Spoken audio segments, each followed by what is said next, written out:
ហើយកើតនំពេញហើយមិនដឹងថានៅស្រុកស្រែវាបាក់ប៉ុណ្ណាទេនេះបើឯងជឿអូអាគង់ហើយតាណាសុខសប្បាយហី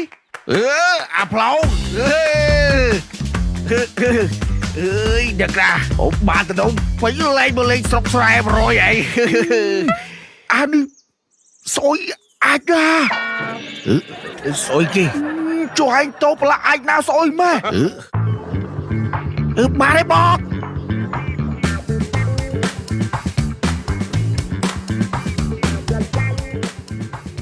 3 រោទៀតទេបងប្រាប់ថា3 រោទេបងបានហើយបានហើយបង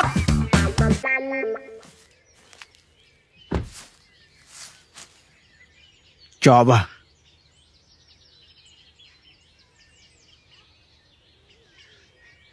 អាឡូអូឡានេះជាប់ផងបានទេអូ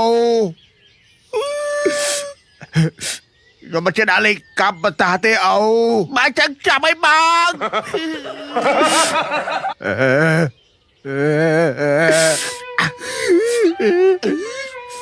ជីវិតដាក់ខ្សែយើងអីក៏មិនទៅនេះបេះបងរត់តែគោយន្តកញ្ចាស់មួយដឹកស្រូវគ្មាន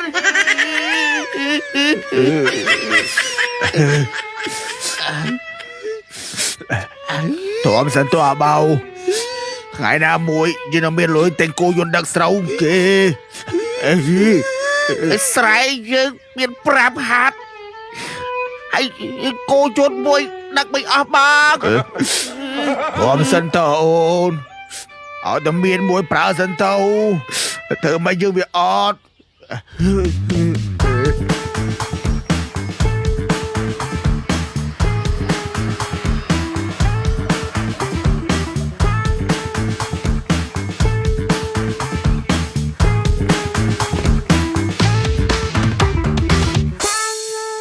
នេះកូន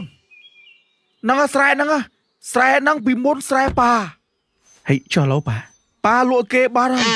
តែប៉ាចង់ប្រាប់ថាទម្រាំតែប៉ាមានលុយទិញឡាននឹងជិះប៉ានៅពេញប៉ាខំប្រឹងណាស់ហើយបើប៉ានៅធ្វើស្រែទូរងថ្ងៃនេះប៉ាគ្មានលុយទិញឡាននេះជិះទេប៉ាឲ្យតែយើងខំប៉ាទោះបីជាប៉ានៅស្រែទូឡូវក៏ប៉ាមិនធម្មតាដែរកូនណាប៉ารងថ្ងៃនៅពេញព្រលឹមឡើងរត់ម៉ូតូដប់ថ្ងៃឡើងរត់តាក់ស៊ីយប់ឡើងរត់តុកតែយើងមានឈ្មោះណាអំពេញហើយបើប៉ានៅស្រែធ្វើអីគេធ្វើស្រែស៊ីស្រូវប៉ាឯងគិតអីអញ្ចឹងនៅស្រែនៅក្រុងក៏ដោយបើយើងប្រឹងមានដូចគ្នាហើយកើតនៅពេញហើយមិនដឹងថានៅស្រុកស្រែវាបាក់ប៉ុណ្ណាទេនេះបើឯងជឿអូអាគង់ហើយតាណាសុខសប្បាយហីអាផ្លោអើយដឹកណាអូបានទៅនំពេញលេងមកលេងស្រុកស្រែ100អីអានេះស្អុយអាចណាស្អុយគេជួយឯងតោប្រឡាក់អាចណាស្អុយម៉ែ